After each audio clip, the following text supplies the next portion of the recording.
Soir. Sait-on jamais. Soyez les bienvenus. Je ne sais pas si d'autres personnes vont arriver, c'est le début des vacances, mais on verra bien. Je n'oserais pas dire que ce sont les meilleurs qui sont là, parce que les autres se sentiront mal en arrivant, mais en tout cas, on est content que vous soyez tous là.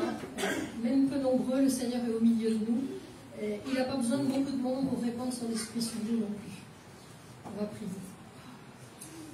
Oui Seigneur, je veux juste te remercier pour la pluie et l'orage, parce que la terre est tellement sèche. Parfois la terre, elle est un peu comme nos cœurs, qui sont secs, et qui ne se rendent pas compte qu'ils ont besoin de toi. Et comme on a dit avec Swelly tout à l'heure, il y a un psaume qui dit que les arbres battront des mains et pousseront des cris de joie. Et on a un peu l'impression ce matin que c'est ce que ressent la terre.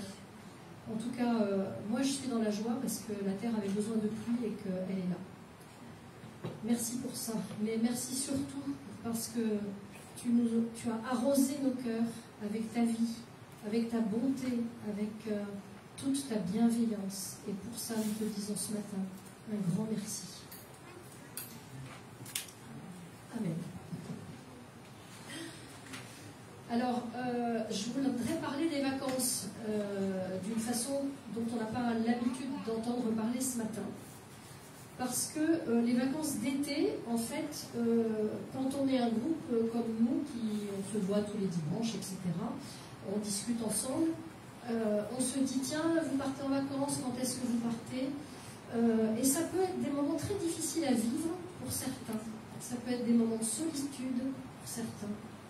Pour ceux qui travaillent, qui ont une vie riche, d'événements, et même trop riche parfois, ils ont hâte que les vacances arrivent pour pouvoir enfin changer de rythme et se reposer un peu.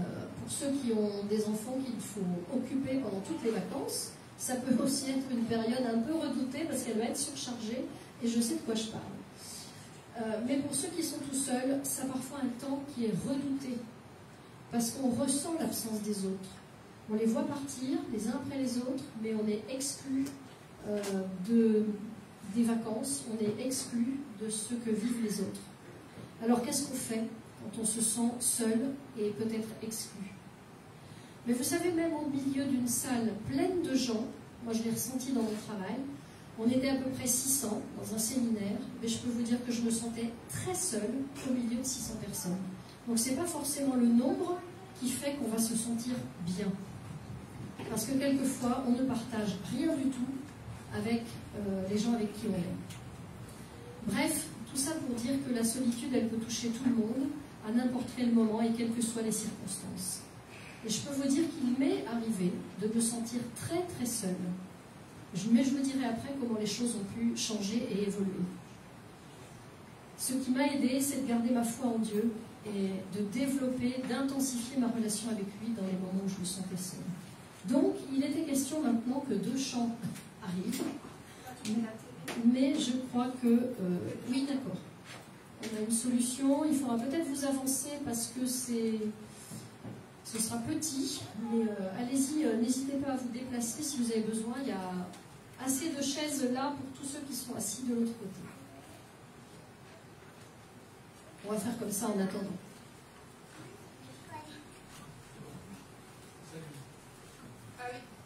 D'accord. Donc on veut bien récupérer la télé.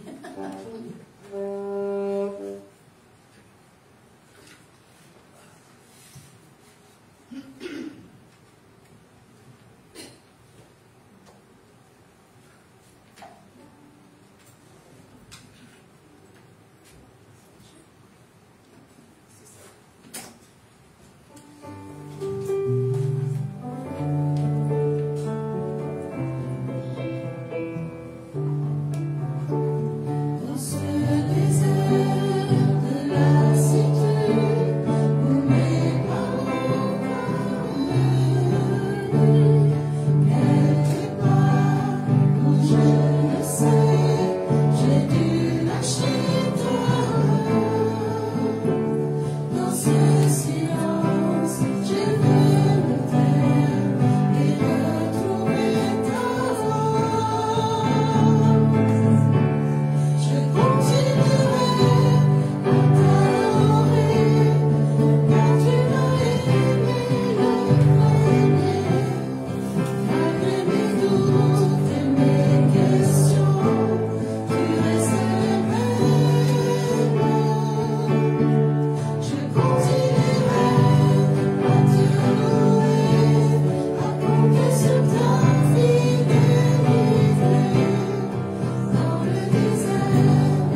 On les répète dans les refrains et c'est ça qui est bien. Toujours tu me portes, jamais tu ne dors. Et vraiment le Seigneur est toujours là pour nous. À une période de ma vie, pendant des mois et des mois, je me suis sentie très seule. Je ressentais presque un sentiment d'abandon. Et à ce moment-là, je me suis rendu compte que je n'avais pas d'amis, en fait. C'était une époque de notre vie où on ne partageait pas grand-chose en tant que couple. Il y a des périodes dans la vie où ça se passe bien, d'autres périodes où c'est plus compliqué. Chacun avait ses propres préoccupations. Alors moi je travaillais, on pourrait dire, bah oui, elle sortait, elle voyait des gens, oui, mais c'est pas pareil, c'est des collègues, ce ne sont pas des amis. Et j'avais besoin de quelqu'un qui m'écoute, de quelqu'un avec qui je pourrais partager mes sentiments, mes états d'âme. Alors je me suis dit, ben, tu es chrétienne, c'est simple, tu vas prier pour ça. Et c'est ça que j'ai fait, intensément, selon ce que la Bible dit, et on va lire ce verset de Philippiens 4, 19, qui dit « Et mon Dieu pourvoira à tous vos besoins, selon sa richesse, avec gloire en Jésus-Christ. » C'est simple, c'est tellement simple. J'avais un problème, j'avais la réponse à mon problème, donc j'ai prié. Mais j'étais aussi en même temps consciente que de mon côté, il fallait que je fasse un peu des efforts. Parce que avoir une amie, ça n'allait pas forcément me tomber tout de suite, tout cuit dans le bec, si je peux me permettre. Donc je me suis dit, vas-y, bouge-toi. J'ai pris contact avec quelques personnes que je connaissais, avec qui je m'entendais à peu près bien, et je les ai invitées pour passer un petit peu de temps ensemble, prendre un café. Ben, mes efforts n'ont pas donné de résultat. Vous savez, si l'autre personne en face, elle ne partage pas la même envie que vous, ben ça ne marche pas. C'est valable en amour, mais c'est aussi valable en amitié. Donc je me suis pris quelques râteaux, comme on dit en France. Alors je ne comprenais plus parce que je priais, je faisais des efforts, mais je me sentais toujours très seule. Alors qu'est-ce que Dieu faisait pendant ce temps-là? Est-ce que lui aussi il était en vacances? Mais je n'ai pas lâché l'affaire. Je me suis encore plus accrochée à ses promesses. Et il y a les deux chants qui vont venir qui m'ont fait beaucoup de bien pendant cette période. Donc on va chanter d'abord « Béni soit ton nom ». Si ma vie traverse un désert, et vous verrez la suite des paroles. Et aussi, c'est auprès de Dieu que je veux me tenir. Je vous invite à vous lever.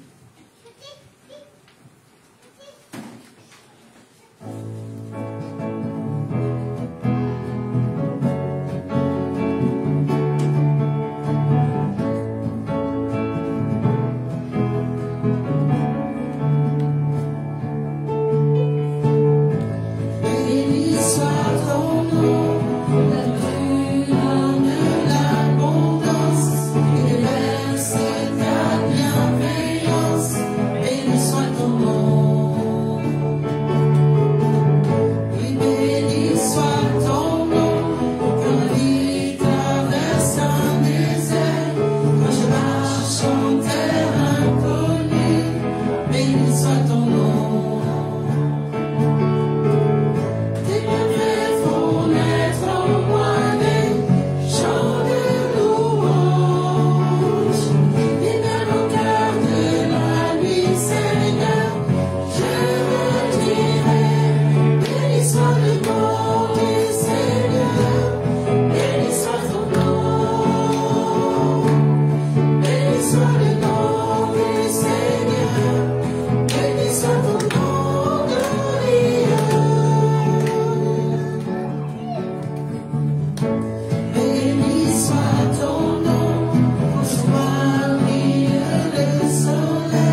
Souvenons-nous, comme Job, que dans ces moments-là, nous devons continuer à bénir son nom. C'est auprès de Dieu que je veux me tenir, c'est un choix. Faites le bon choix.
Donc, au travers des différents chants qu'on a chantés, on a vu qu'il y avait un choix.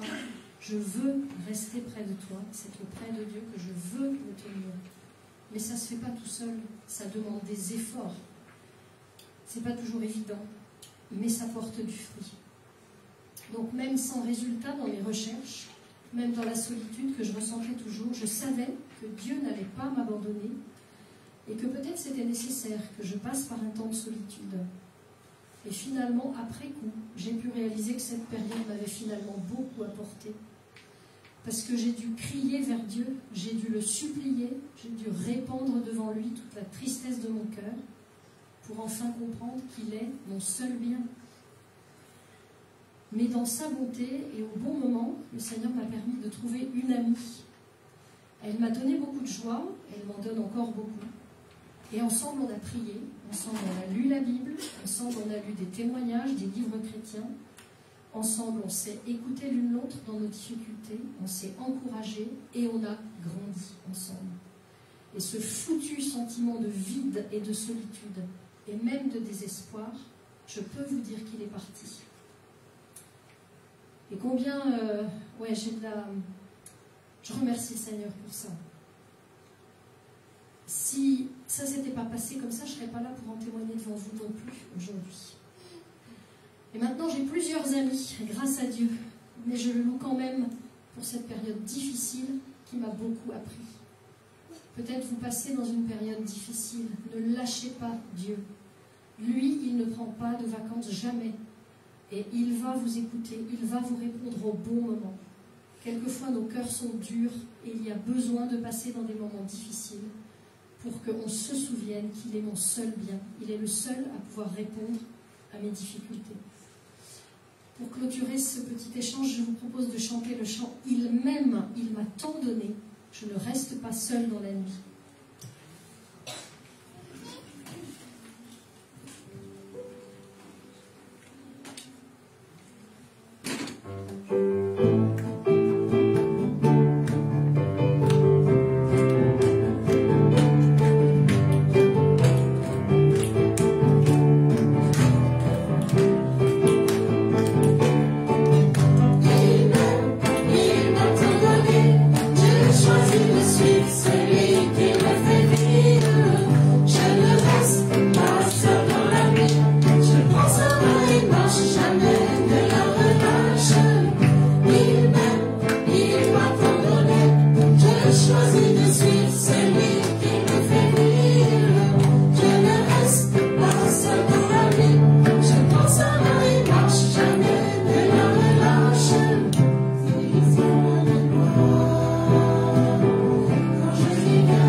Alors Jésus, il a été seul souvent en fait, et en particulier au moment ultime où il devait mourir.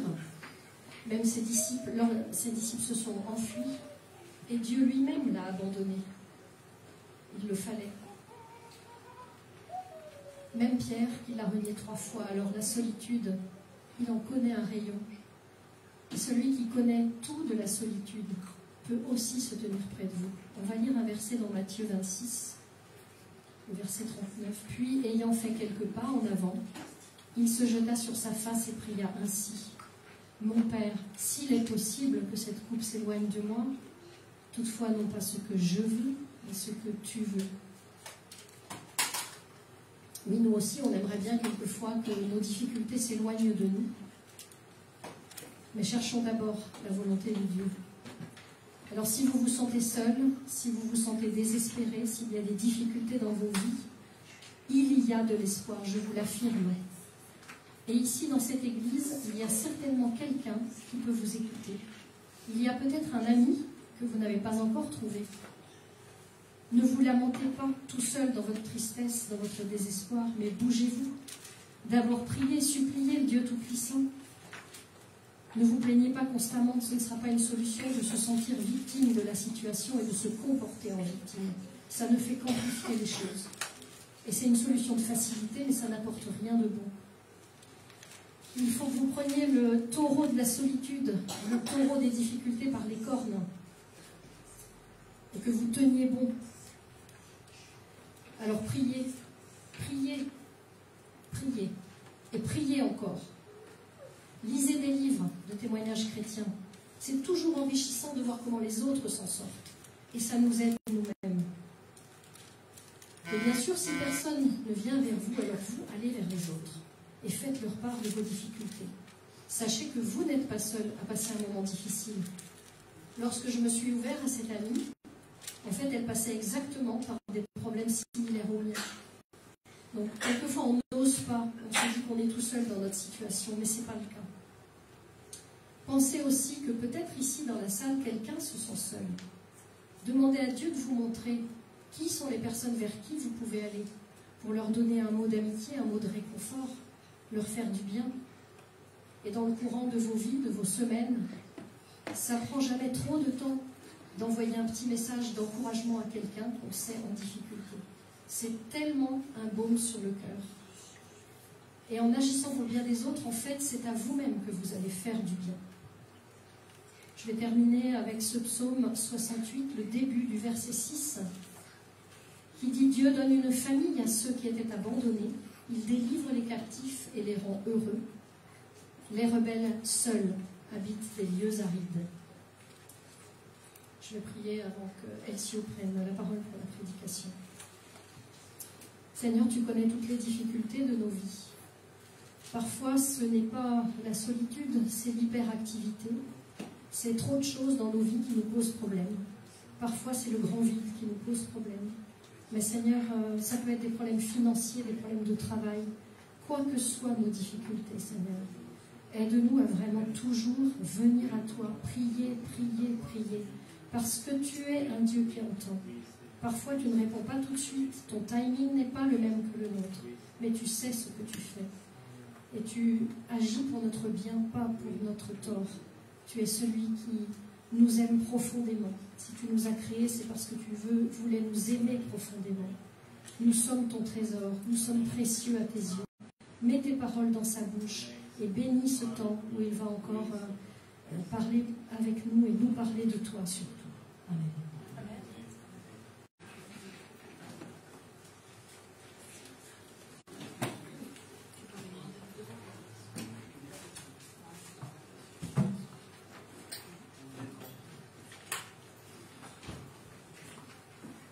Oubliez de dire que Swelly prenait les enfants qui veulent. Bonjour à tous. Bonjour. Mon micro, ça marche. Non, c'est pas fait. Ah, c'est bon maintenant. C'est bon. Voilà. Merci Jenny pour partager ton cœur ce matin.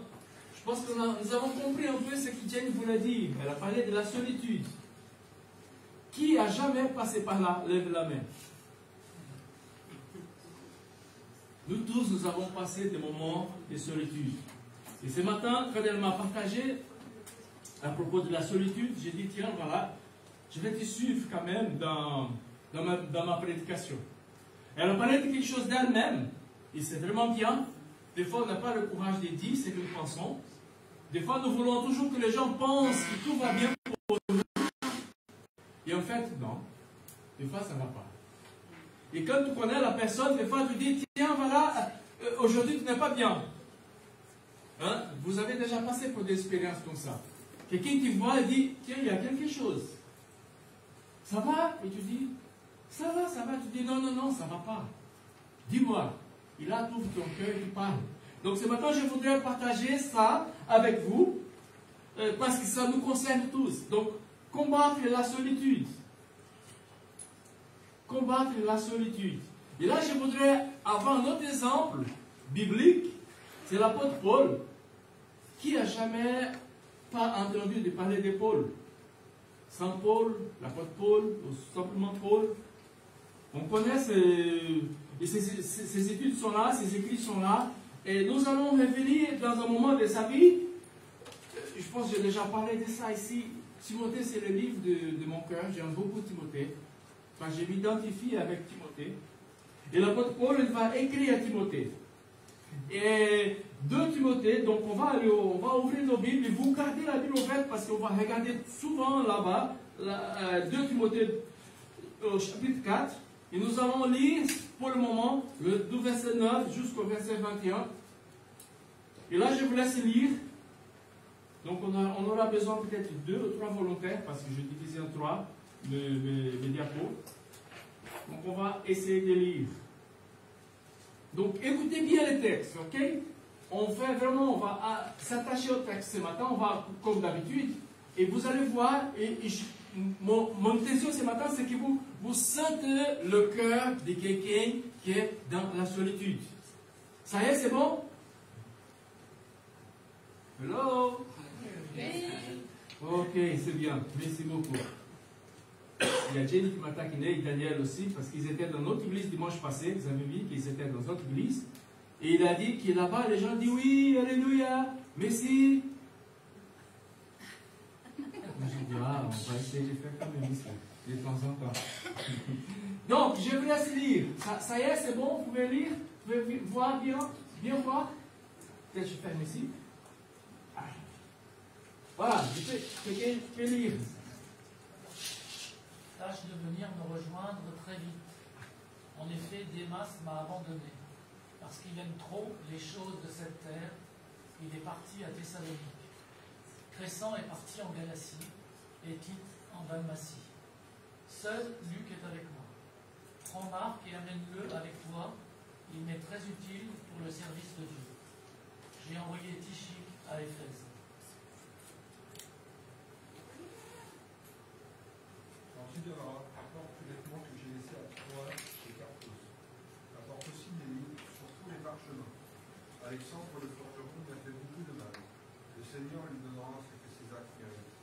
Méfie-toi de lui, toi aussi. En effet, il s'est opposé durement à ce que nous avons dit. La première fois que je me suis défendu au tribunal, personne ne m'a aidé, tous m'ont abandonné. Que Dieu ne les punisse pas. Mais le Seigneur, lui, était auprès de moi. Il m'a donné sa force. Alors j'ai pu annoncer jusqu'au bout la bonne nouvelle. Tous ceux qui ne sont pas juifs ont entendu. J'ai été délivré de la gueule du monde.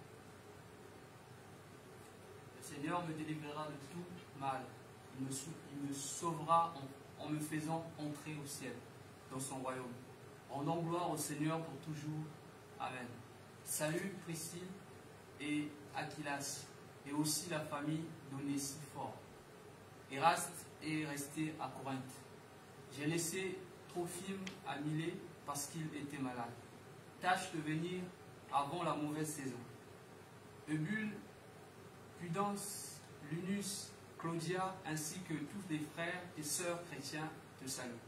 Que le Seigneur soit avec toi, qu'il vous bénisse tous. Oui. Je ne sais pas si vous avez remarqué dans ce texte, mais il y a quelque chose.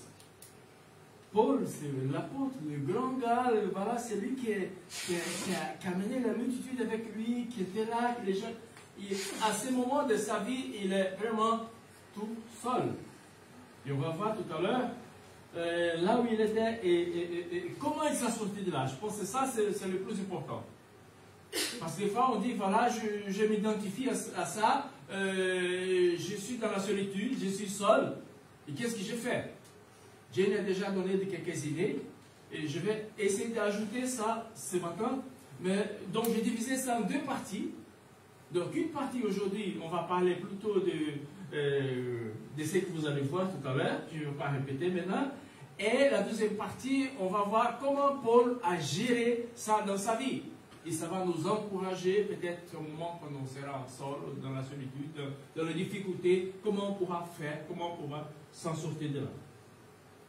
Donc, on se rappelle qu'en 2020, la solitude est devenue une pandémie. Je pense que vous vous rappelez tous.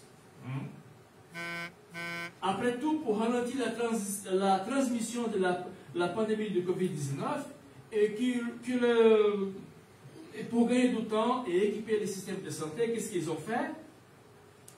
La OMS, l'Organisation mondiale de la santé, a recommandé à tous les pays de ce monde, pense, à appliquer des restrictions de circulation des personnes. Vous vous rappelez de ça? On était bloqués dans la maison. On ne peut pas du tout sortir. Et c'était le fameux confinement. Résultat, selon la OMS, au moins 2,8 millions de personnes qui vont représenter plus d'un tiers de la population mondiale ont vécu un certain type de restriction de mouvement pour contenir la propagation de ce fameux Covid-19.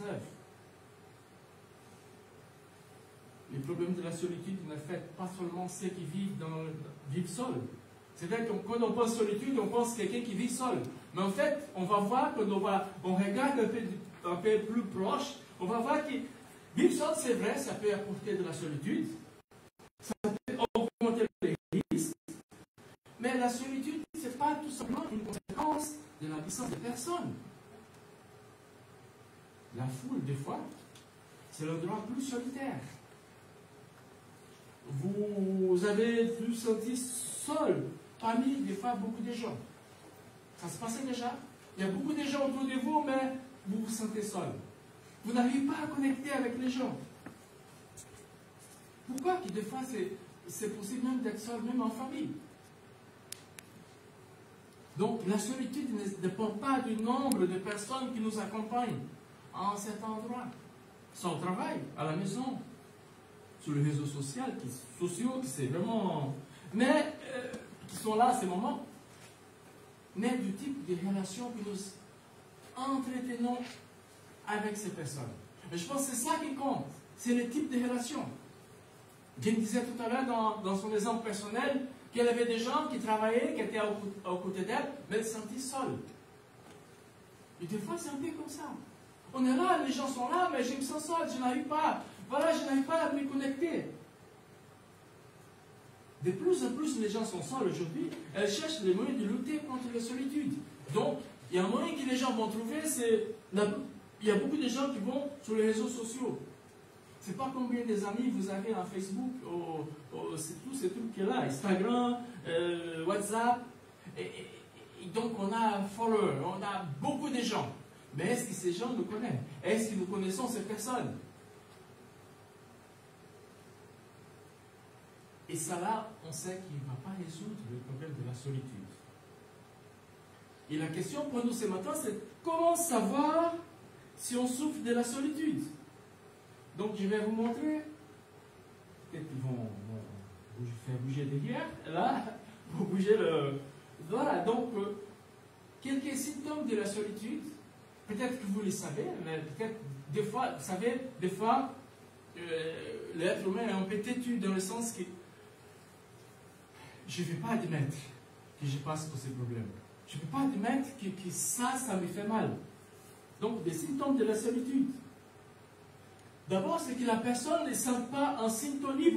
Vous comprenez le mot syntonie?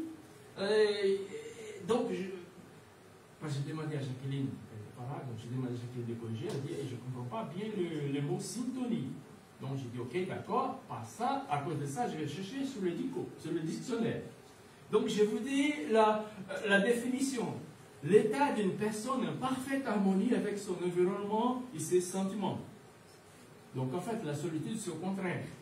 On n'arrive pas à trouver cette harmonie. Et vous sentez que vous manquez de compagnie, c'est ça que Dieu disait tout à l'heure. On a l'impression qu'il n'y a pas de personnes à s'y tourner. On a l'impression qu'on ne fait pas partie qu'on n'a pas des amis, qu'on n'appartient à aucun groupe. Vous sentez aussi que vos idées, que vos intérêts ne sont pas partagés avec ceux qui vous entourent. Votre entourage. Vous vous sentez exclu. Vous sentez que vos relations avec les autres ne sont pas du tout significatives. On a l'impression que les personnes vous connaît vraiment bien, mais on a l'impression que les gens sont autour de nous, mais pas avec nous. Ça vous parle? Oui. Et là, je pense que ça, c'est des symptômes. Et là, si on sent ces choses, attention, il y a une petite lampe qui est là, qui va allumer, qui dit, tiens, je ne peux pas continuer comme ça. Je ne peux pas continuer de m'enfermer dans ma petite chambre. Je ne peux pas continuer à m'accrocher à mes écrans et rester là. Je ne peux pas continuer à tout simplement à vivre ma vie. Non. Parce que ces choses, on va voir tout à l'heure que ça va de pire en pire. Mais quels sont les effets secondaires? C'est ça que j'ai marqué pour le second point là. Les effets secondaires de la solitude. Et ce n'est pas moi qui dis. J'ai copié ça. Les psychologues disent que la solitude va provoquer des changements biologiques et des effets secondaires chez la personne. Donc, il a noté quelque chose que j'ai copié, je vais vous dire ce matin. Et je pense qu'ils sont plus meilleurs que moi pour dire des choses. D'abord, c'est le sommeil. Les personnes seules mettent plus de temps à s'endormir, ils ressentent plus de la fatigue, et ce qui compromet la régulation métabolique et hormonale de la personne quand on se sent seul. C'est-à-dire qu'on ne dort pas bien. C'est toujours compliqué. Une autre chose, c'est que le cerveau, à niveau du cerveau, l'isolement affecte les fonctions commandées par le lobe frontal, c'est ici, quelque part à l'intérieur, telles que le contrôle des impulsions, la résolution des problèmes, et le respect des normes sociales. Une autre chose qui va, c'est des symptômes, c'est le comportement. Les solitaires, ils sont plus susceptibles de souffrir de stress, timidité, de la colère, de l'anxiété, de l'hostilité, du pessimisme. Et c'est ça. Si on est seul, tout de suite, on va toujours tomber dans ce sens-là. On n'est pas seul, voilà. Je m'explose vite, je suis un peu timide, voilà, et la colère tout est là. Et c'est toujours pessimisme. Ça va? Non, ça ne va pas. Ah ouais. La santé aussi. Les corps des individus solitaires sont moins résistants à l'immunité. Immunité. C'est-à-dire, donc, on est facile de prendre quelque chose de mauvais, de maladie. Ce qui rend plus sensible aux infections. Les solitaires sont également sujets aux maladies cardiovasculaires. Donc, c'est-à-dire parce que la tension artérielle va augmenter. Et la solitude, et c'est ça que c'est, je pense, le plus grave, c'est qu'il peut détruire la paix. Et ça peut aussi nous faire couper de Dieu. Ça, c'est le grand problème des gens d'aujourd'hui. Pourquoi que je n'ai pas cette relation avec Dieu peut être coupée? Parce que Dieu va déclarer depuis le commencement, Dieu va dire que ce n'est pas bon que l'homme soit seul. Ce n'est pas parce qu'il voulait que l'homme puisse avoir une femme, parce que je prends ça du Genèse 2, 18. Mais en fait, ce n'est pas bon de vivre seul. Des fois, je suis étonné quand les gens disent non, mais pour moi, ça va. Hein. J'ai dit ça, je n'ai pas besoin de beaucoup de monde.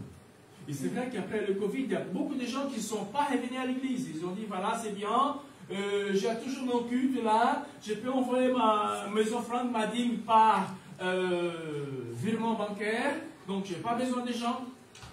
Et l'autre jour, j'ai vu quelqu'un qui disait quelque chose de très intéressant, que je n'ai jamais pensé à ça. J'ai dit, c'est comme, si tu fais ça, c'est comme tu vois un beau repas sur la télé, et quelqu'un qui mange, il te est de l'autre côté. Il te dit, waouh, c'est bien ça. Oh, c'est bien. Sauf que tu ne manges rien. Je n'avais pas pensé à ça. Et des fois, c'est un peu ça. Si on reste seul, on regarde là, ah, c'est beau, le culte c'est bien, la louange c'était bien. Mais tu as vu, tu n'as rien goûté. Par contre, quand tu es là, quand tu es au milieu des frères et sœurs, c'est une autre chose. La réaction, ton corps, ton sentiment, ta façon de voir, peut-être voilà, en voyant l'autre qui lève la main, qui glorifie Dieu, qui chante, qui... Là, tu dis, tiens, voilà, c'est vraiment bien. Là, je me sens bien. Donc, Ce n'est pas bon que l'homme soit seul. Deuxième chose, c'est que Dieu nous appelait à la communion avec le Fils, c'est-à-dire la communion avec Jésus, et en même temps la communion avec les autres. Nous avons besoin de... Troisième point que j'ai marqué, c'est que nous avons besoin de la communion fraternelle, pour nous stimuler à aimer, à faire face à des bonnes œuvres et à persévérer dans le salut. C'est comme ça qu'on va grandir. On ne va pas grandir en s'isolant. On ne va pas grandir en restant dans mon petit... Car quoi voilà, quelque chose qui ça fait. On ne grandira pas. Et dans la lutte de la solitude, c'est pour ça qu'on va utiliser l'exemple de Paul. Il a vécu très très près de la douleur, le confort d'être seul. Vous avez vu le texte. Vous vous rappelez, c'est pour ça que j'ai dit gardez votre livre ouvert. Parce que vous allez voir comment il a souffert. Donc là, je vais vous montrer.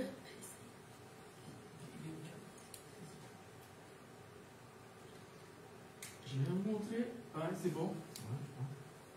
Voilà. L'exemple de Paul, qui a vécu de très près la douleur et l'inconfort d'être seul. La première des choses, c'est qu'il a vécu.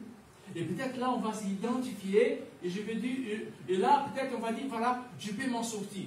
Je peux m'en sortir. Je ne vais pas rester là. Je dois faire quelque chose. Je dois agir. Faire quelque chose pour que les choses changent. La cruauté de la solitude, c'est la première des choses. La solitude, elle est cruelle. Qui est déjà passé par là, vous savez, c'est que je vous parle. Il semble que c'est quelque chose qui choisit toujours nos pires moments pour attaquer. Regardons l'exemple de Paul encore. Il était déjà à la fin de sa vie. Il savait qu'il va mourir. Il savait qu'il était condamné. C'est la seconde fois de sa vie qu'il était en prison. Par contre, ce gars, il avait beaucoup travaillé dans son ministère. Il va exhorter son fils, Timothée. C'est comme ça qu'il a dit. Timothée, c'est son fils à la fois. Et il a mis Timothée d'aller vite. Il le trouvait dans cette cellule qu'il était. Très cruel. Il dit, tâche de venir me rejoindre très vite. Et quand on regarde un peu plus tard, 2 Timothée 4, verset 6 à 9, je vais vous lire. Pour moi, voici le moment où ma vie va être offerte à Dieu comme un sacrifice. Je vais bientôt mourir. J'ai combattu le bon combat. J'ai fini ma course. J'ai gardé la foi. Maintenant, le prix de la victoire m'attend. C'est juste récompense. C'est la juste récompense que le Seigneur, le juste juge, va me donner le jour du jugement. Il me donnera à moi, mais aussi donnera à tous ceux qui attendent avec l'amour le moment où il paraîtra. Je répète ma phrase, la solitude est cruelle. Elle n'attend pas jamais nos meilleurs moments. Quand elle arrive, c'est pour détruire. Le plus cruel, c'est que Paul sentait ça dans sa chair. Et là, j'ai vu un second point de ce que je voulais partager avec vous, c'est le clou de circonstance. Vous connaissez le clou, celui qui parle. Donc c'est pour ça que j'ai choisi ça. Le clou de circonstance. Vous savez, cette dernière lettre de Paul, c'est la dernière lettre qu'il va écrire. Ce n'était pas dans un bureau. Ce n'était pas dans un lieu comme ça, avec beaucoup de l'air, voilà, non. Ce n'est pas dans une chambre, dans l'hôtel. Ce n'est pas parce qu'il est en train de voyager, il s'arrête là et commence à écrire à Timothée, second Timothée. Non. Il est écrit d'une cellule romaine, d'une prison. Mais ce n'est pas la prison qu'on voit aujourd'hui, hein, tout propre, tout arrangé, voilà, le gardien qui vient passer par là, voilà, vous avez... Non, c'est pas ça. C'est dans un cachot souterrain, froid, humide, sombre, avec un trou sur le plafond, et c'est de là qui venait le soleil. Donc c'est-à-dire qu'il profitait du soleil quelques moments du jour. Et après, il était attaché. C'est vrai qu'il pouvait écrire, mais il était... Donc il est resté avec ses menottes de pierre aussi. C'est 2 Timothée 2, verset 9. Est-ce que c'est comme ça que nous aimerons passer nos derniers jours? Je ne pense pas. Je ne pense pas qu'on allait passer ces derniers jours comme ça, enfermés dans un trou, gênés par le froid, et pour la pauvre lumière qui venait.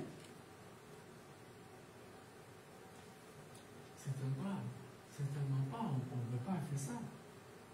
Et beaucoup de nous, peut-être, peuvent s'identifier ce matin avec cet esprit qui animait Paul à ce moment. Peut-être l'esprit plein de projets, cœur plein de rêves, de mains avec plein de marques, son dos plein de cicatrices. Il a beaucoup travaillé avec les gens. Et il sait qu'à ce moment, c'est impossible d'avancer. Un jour, il avait la liberté, il pouvait faire ce qu'il voulait. Mais à ce moment, il est bloqué. C'était la solitude qui blesse, comme des clous de circonstances. Et peut-être là, il a réfléchi pas mal de choses. Mais là, une autre chose qu'il va réfléchir, c'est intéressant, c'est les clous de départ. Vous savez, Paul avait l'habitude d'être entouré des gens. Partout où il allait, il y avait des gens qui voulaient l'écouter. Vous imaginez? Et il avait l'habitude de servir et d'être servi aussi.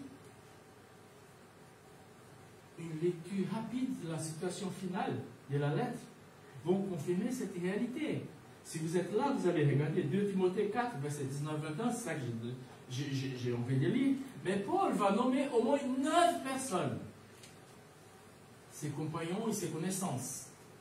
Et chacun avec une histoire différente, des communions et des contributions. Prisca et Aquila, c'était ses collaborateurs de Paul à cause de Christ, on voit ça en Romains. Avec ses couples de compagnons, Paul a vécu une bonne période à l'église de Corinthe. Acte 18. Onésifore, c'est un ami qui a souvent réfléchi Paul. 2 Timothée 1, 16. Un ami qui n'avait jamais honte de Paul. Erastus, il y a John Stott, un gars un écrivain chrétien. Il pense que ce gars-là, Erastus, c'était le trésorier de la ville de Corinthe, qui après est devenu missionnaire en Macédoine. Acte 19-22. Tous ses amis qui marchaient avec lui. Comment s'appelle le prochain acte? Trophime. C'est ça. Je pense quelque chose comme ça. C'était originaire d'Éphèse. Il fait une des compagnons des voyages de Paul. Au moins pour le 3e voyage missionnaire, ces gars étaient là. Mais à ce moment, il était malade. Amilé. Et Paul ne pouvait pas l'aider.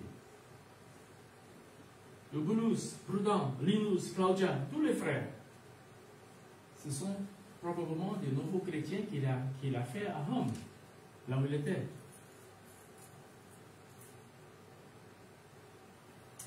Tant de disciples, tant de gens, tant de compagnons de ministère. Mais là, il se sentit seul, tout seul. Et je pense qu'on passe pour ce type d'expérience, on pense où sont mes amis? Pourquoi les gens ne viennent pas me voir? Pourquoi telle personne que j'ai tellement aidé, qui s'est tellement fait du bien, ils ne sont pas là? Ce qu'il entendait, c'est le gardien qui passait avec les clés. Et il dit qu'il y avait un seul ami qui s'appelait Luc. Seul Luc est avec moi. C'était ses amis plus proches, l'ont abandonné pour diverses raisons. Soit ils sont partis pour des missions ailleurs. Donc, la manque de communion avec ses proches, ils vont appuyer sur la douleur qui est déjà là. Donc, c'est pour ça qu'il dit à Timothée, s'il te plaît, Timothée, essaye de venir bientôt vers moi. Essaye de venir avant l'hiver. Je sais que l'hiver aujourd'hui, c'est compliqué, imaginons à cette époque. Dans une prison complètement entourée de pierres, et voilà, avec un petit trou là, il avait peur. Mais en même temps, dans ces dernières phrases, dans ces derniers paragraphes qu'on vient de lire, il va citer au moins 4 personnes qui l'ont quitté. 3 pour des raisons légitimes et 1 pour l'apostasie, c'est-à-dire un qui a régné la foi chrétienne. Tâche de venir vite, ça m'a rendu compte. Car Démas aimait ce monde, il m'a abandonné, il s'était allé à Thessalonique. Et après, il a cité les 3 autres. Peut-être la défection de Démas, évidemment, c'est douloureux pour Paul. Peut-être c'est la plus douloureuse. Auparavant, il était avec un de ses proches compagnons. Et dans ces 2 versets du Nouveau Testament, ils sont mentionnés aux côtés de Luc. C'est-à-dire que c'est quelqu'un que Paul connaissait très bien, qui marchait avec lui, qui faisait confiance. Aujourd'hui, ce n'est pas le cas. Aujourd'hui, il est parti ailleurs. Il dit qu'il a commencé à aimer à l'époque actuelle. Peut-être on peut penser, peut-être parce qu'il a vu que Paul, ça chauffait pour Paul, il dit, tiens, si ça prend pour lui, ça va prendre pour moi. Donc, qu'est-ce que j'ai fait? Je pars. Je le laisse. 3 autres sont partis pour des raisons plus nobles. Crescent, Tite et Tychicque.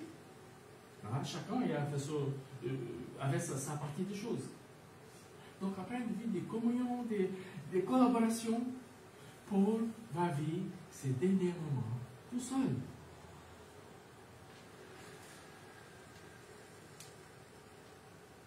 Donc des fois, nous aussi, nous ne pensons pas à la maison. Des amis, et on a pensé que c'était des amis. Aujourd'hui, ils ne sont plus là. Des gens qui t'ont fait du tout. Des gens qui ils sont partis parce qu'ils sont ingrats. Voilà, je ne peux pas dire un autre mot. D'autres qui partent, c'est vrai, pour faire quelque chose de bien. Donc imaginons Paul dans cette tourbillon des choses, des idées. Peut-être vous êtes seul, peut-être les nids est seul, les nids est vide, comme on dit. Nos enfants sont partis. Ou peut-être ils vont partir bientôt. Peut-être vous avez perdu quelqu'un que vous aimez. Maintenant, il n'est plus là. C'est la solitude qui blesse. Avec ses coups de départ. Mais ça va continuer. Là, c'est le souvenir, la mémoire. Et puis, la laisser par des circonstances de départ pour les laisser souvenir. Alors, de la solitude de penser, nos souvenirs amers sont pire ennemi. Vous pensez à des choses, s'ajoute.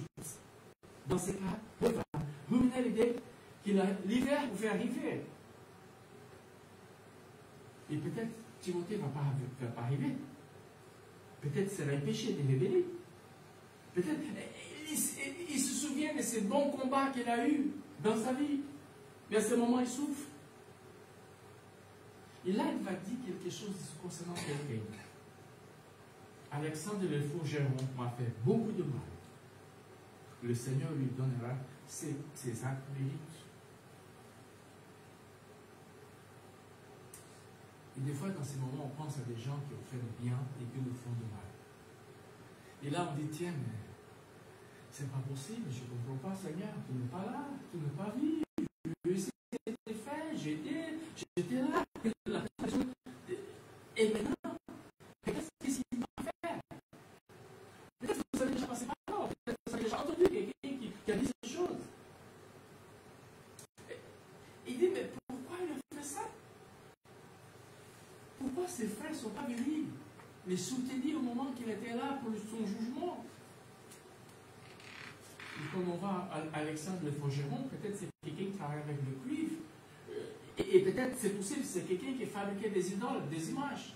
Et peut-être, voilà, on s'imagine, peut-être c'est lui qui a dit, oh, mais écoute, ces gars-là, il n'est pas bon. Ces gars-là, il faut l'appeler, il faut lui faire du mal.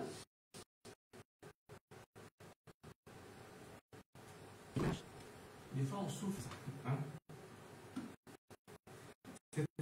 J'étais choqué, franchement choqué.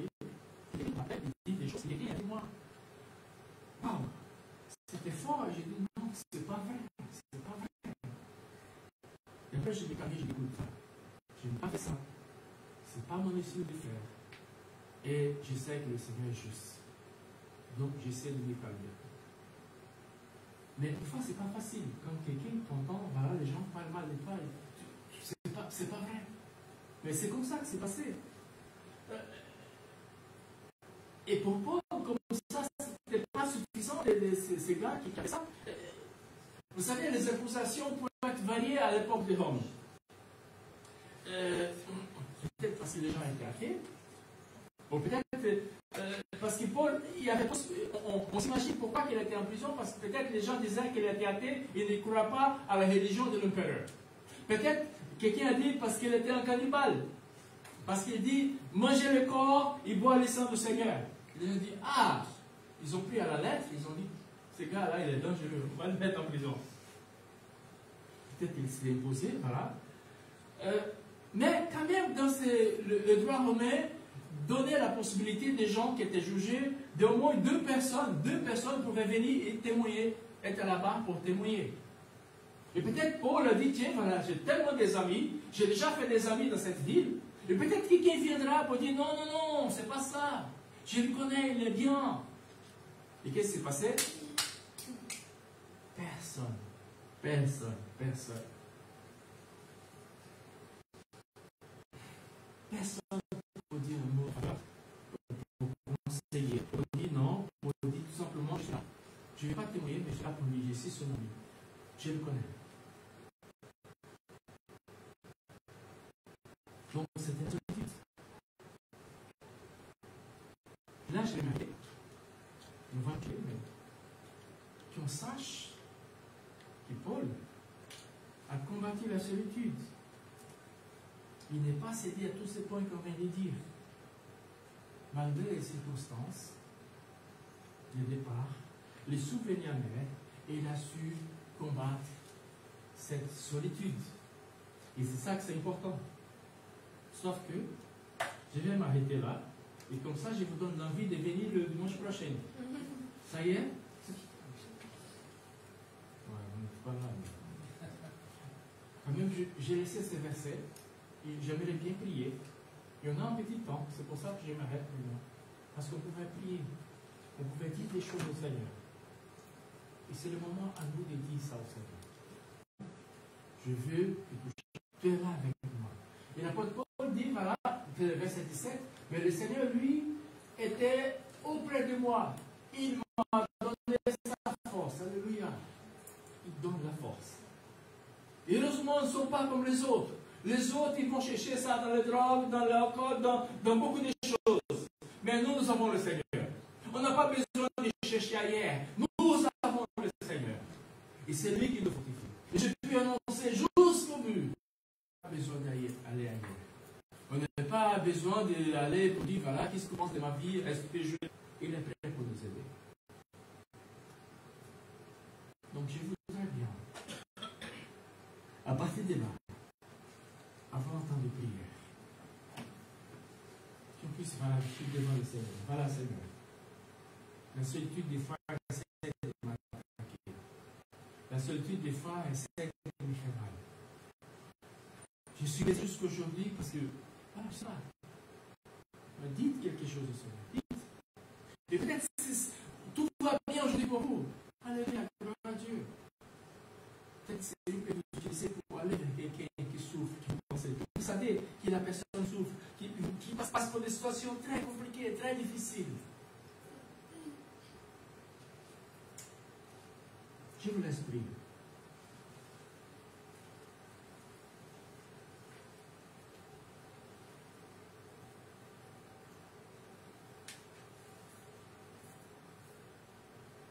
Seigneur, merci parce que même si on a l'impression que personne n'est là pour nous écouter autour de nous, que ce soit à cause de la solitude ou à cause de difficultés qu'on rencontre, toi tu nous écoutes et tu ne nous laisses pas tout seuls dans nos difficultés.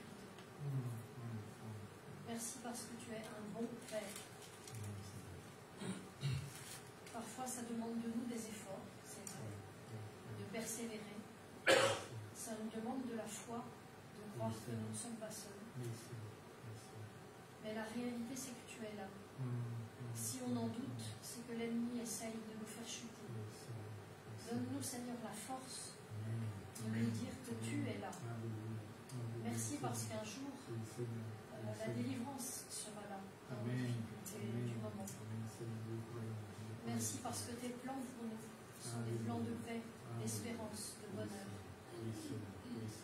Merci parce que au moment ultime de quitter la terre, ce n'est pas non plus le néant ou la solitude qui nous attendent, mais c'est la vie avec toi, avec beaucoup d'autres personnes qui auront eu foi et confiance en toi.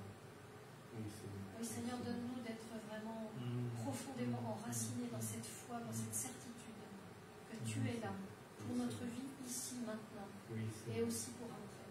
Tu es toujours là. Aide-nous à ne pas lâcher ta main. Aide-nous à faire les bons choix, même si c'est dur, même si les larmes coulent. Que nous puissions, Seigneur, rester fermes dans notre foi et fermes dans notre espérance en toi. Merci parce que tu vas nous aider à le faire.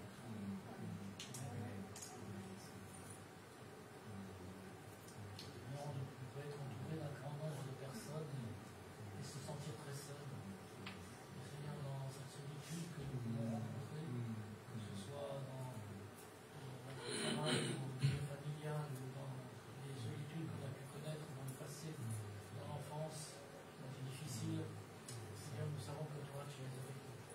Que tu ne nous abandonnes pas. Tu prends soin de nous. Tu as pris soin de Paul, même dans sa prison. C'est vrai qu'il est allé jusqu'à la mort, mais Seigneur, tu l'as gardé. Et Seigneur, nous voulons demander que tu bénisses chacun d'entre nous dans notre vie personnelle, dans les moments que nous traversons, peut-être des moments difficiles. Et Seigneur, nous savons que tu es avec nous et que tu resteras près de nous. Au nom de Jésus.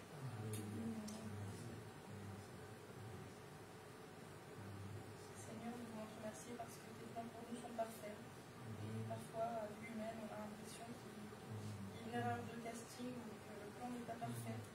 Mais tu sais que nous avons besoin de passer par là aussi pour notre propre édification, pour te connaître et être semblable à toi. Et nous voulons te remercier parce que tu nous donnes les moyens de pouvoir traverser ça. Tu nous abandonnes pas, tu es avec nous et tu nous aides. Et tu fais toutes choses belles en son temps. Tu as un timing, comme disait Jenny, qui n'est pas le nôtre.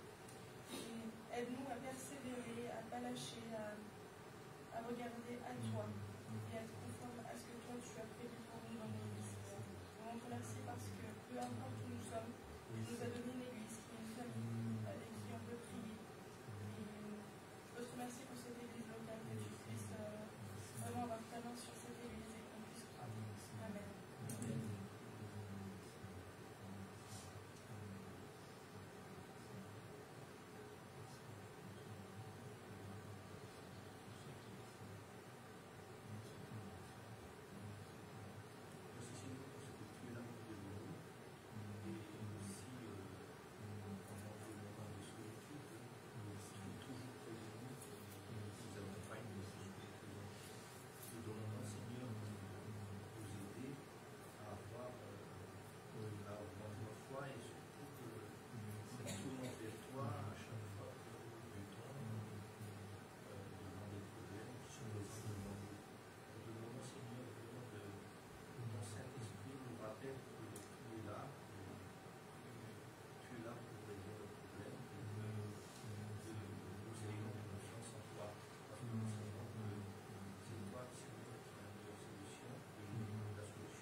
Et Seigneur, nous reconnaissons ce matin, Seigneur, que c'est pas toi dans nos vies, Seigneur, on a perdu. C'est pas toi, Seigneur, qui puisse nous aider, Seigneur. Il n'y a pas, Seigneur, de médicaments, il n'y a pas de que ce soit, Seigneur, de divertissement, Seigneur. La solitude sera toujours là. Avec toi, Seigneur, nous avons cette assurance. Et si c'est pour l'exemple que nous avons entendu ce matin, Jenny, de Paul, Merci Seigneur parce qu'on peut s'identifier dans un moment ou l'autre de notre vie, Seigneur. avec ce qui s'est passé. Mais en même temps, Seigneur, nous savons qu'ils ont trouvé le bonheur, Seigneur. Ils ont trouvé, Seigneur, une sortie. Et ce matin, on ne va pas rester là, Seigneur, en train de regarder nos blessures, regarder, Seigneur, tout simplement, Seigneur, ceux qui nous font du mal, ceux qui nous ont laissés, ceux qui... Non, Seigneur. Nous voulons te regarder, Seigneur. Nous savons que tu auras toujours, Seigneur, une porte de secours pour chacun de nos problèmes, Seigneur. Nous voulons louer ton nom, nous voulons proclamer ta gloire, Seigneur. Merci, Seigneur. Merci pour ta bonté, ta grâce. Garde-nous, protège-nous, Seigneur. Aide-nous, Seigneur, à aider les autres, Seigneur. Peut-être des gens qui sont autour de nous qui souffrent, Seigneur. Donne-nous cette sensibilité d'aller vers ces personnes, de les encourager, de prier avec eux, Seigneur. Aide-nous, Seigneur. Aide-nous, Seigneur. Je te loue, je te remercie. Au nom de Jésus. Amen, Seigneur. Amen. Que Dieu vous bénisse, que Dieu vous garde. Donc, je laisse la parole à Jenny et on parlera le dimanche prochain, je ne sais pas, ou la prochaine fois, quels sont les outils qui Paul nous enseigne pour lutter contre la solitude. D'accord? Merci.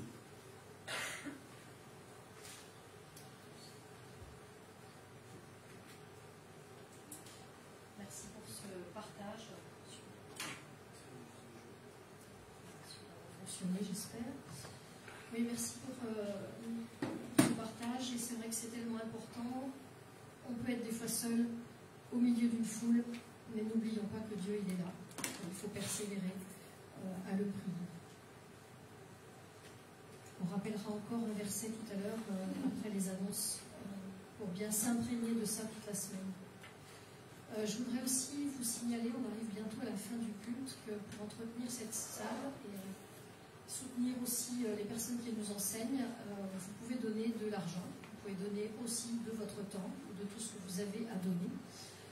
L'offrande fait partie intégrante du culte, c'est un service que l'on donne à Dieu et qui est utilisé pour les besoins. Comme dans des temps immémoriaux, dans l'Ancien Testament, c'était déjà le cas, c'est toujours pareil aujourd'hui. Donc si vous souhaitez, il y a ici une boîte dans laquelle vous pouvez déposer une offrande. Pour ceux qui le souhaitent, il y a d'autres possibilités par virement ou autre. Vous demanderez ça à notre trésorier si vous le souhaitez. En tout cas, Dieu nous demande de donner parce que lui-même nous a beaucoup donné et que quand on est généreux, il est généreux aussi en retour. Je vais juste prier pour que les offrandes soient bien utilisées avec sagesse. Seigneur, merci pour toutes les personnes qui participent à l'entretien du local et du couple pastoral qui nous enseigne avec fidélité chaque dimanche. Et nous te demandons que le conseil ait beaucoup de sagesse pour utiliser cet argent. Chacun fait un effort pour le donner. Alors je te demande de donner de la sagesse au conseil et aussi je te remercie pour la générosité de cœur de toutes les personnes qui participent. Les gens font beaucoup d'efforts pour le faire. Seigneur, bénis-les en retour, comme tu peux le faire, comme tu sais le faire. Amen. On va passer aux annonces. Il n'y en a pas beaucoup, c'est les vacances. Donc vous pouvez venir la semaine prochaine. N'hésitez pas à amener quelqu'un si vous le souhaitez. C'est toujours bien que des gens découvrent un peu ce que c'est que la Bible, la foi, et qu'ils suivent votre exemple quand vous êtes chrétien. Alors rappelons-nous aussi que non seulement l'Église, mais chacun de nous, nous voulons être au service, nous voulons être sous l'onction du Saint-Esprit, nous voulons être unis et nous voulons vivre la joie du Seigneur. Ça aussi, ça demande un effort quotidien pour se le rappeler et ne pas nous laisser couler, ne pas nous laisser aller dans la facilité. Alors, le nettoyage de l'église, il y a encore quelques dates. La semaine qui vient, du 3 au 9, du 24 au 30, du 7 au 13, du 21 au 27 août. Si vous avez des disponibilités, vous le signalez pour venir faire l'entretien de la salle, pour nous aider pendant la période des vacances.